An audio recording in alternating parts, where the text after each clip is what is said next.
Glory and praise to our Lord Lucifer. Welcome to the temple of Lucifer, light and mystery, glory and praise forever and ever to our God Lucifer. Why the false doctrine of hell? Attention my sister, my brother. Satan has surely been the best friend the church has ever had, for he has kept her in business all these years. The false doctrine of hell and the devil has allowed the Protestant and Catholic churches to prosper for far too long. Without a devil to accuse, the religious of the right-hand way would have nothing to threaten and frighten their followers with. By way of warning, they say, Satan leads you into temptation, Satan is the prince of evil, Satan is evil, cruel, brutal. If you yield to the devil's temptations, you will surely suffer eternal damnation and roast in hell. The semantic meaning of Satan is that of adversary or opposition or accuser. The word devil itself comes from the Hindu Devi, meaning God. Satan represents opposition to all religions that serve to frustrate and condemn man for his natural instincts. He has been given the role of evil simply because he represents the carnal, earthly, and worldly aspects of life. Satan, the quintessential demon of the Western world, was originally an angel whose duty was to inform God of human crimes and iniquities. It was not until the 14th century that he began to be represented as an evil deity who was part man and part animal, with horns and the hooves of a goat.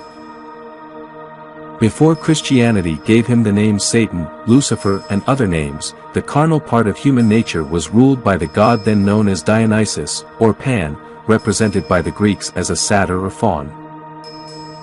In its origins, Pan was the good one and symbolized fertility and fecundity. Whenever a nation assumes a new form of government, the heroes of the past become the villains of the present. The same is true of religion. Early Christians believed that pagan deities were demons, and to go to them was to use black magic. They called miraculous celestial events white magic. This was the only difference between the two. The old gods did not die, they fell into hell and became demons. Coconut, goblins, or wild spirits employed to frighten children, derive from various Slavic beliefs about spirits that inhabited swamps. The Slavic root bogi means God, as does the Hindu word bhaga, meaning God. Many pleasures revered before the advent of Christianity were condemned by the new religion. It takes very little to transform Pan's horns and hooves into a more convincing demon. Pan's attributes could easily be transformed into the sins with punishment included, and thus the metamorphosis was complete. The association of the goat with the devil is found in the Christian Bible. The holiest day of the year, the Day of Atonement, was celebrated by loading 2 unblemished goats with sins, one as an offering to the Lord, and one to Hazazel. The goat that bore the sins of the people was cast into the wilderness and became a scapegoat. This is the origin of the goat that is still used today in lodge ceremonies, just as it used to be done in Egypt, where it was sacrificed annually to a god. The demons of humanity are many, and their origins are very diverse. The celebration of the satanic ritual does not adopt the invocation of demons. This practice is only followed by those who fear the forces they themselves conjure up.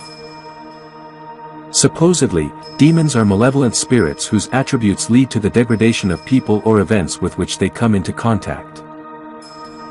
The Greek word demon called a guardian spirit or source of inspiration. To be sure, theologians would later invent legion after legion of these heralds of evil inspiration. One indication of the cowardice of the magicians of the way of the right hand is the practice of summoning a particular demon, which, supposedly, would be a servant of the devil, to do the magician's bidding.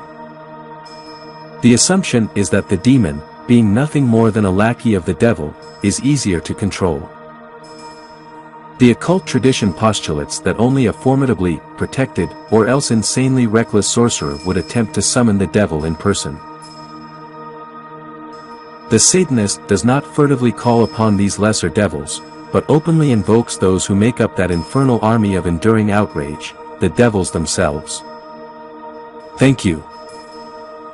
If you, my brother and sister, are not yet subscribed to this channel, Subscribe and activate the little bell to receive notifications of new publications. Also follow me on my Facebook page Temple of Lucifer Light and Mystery.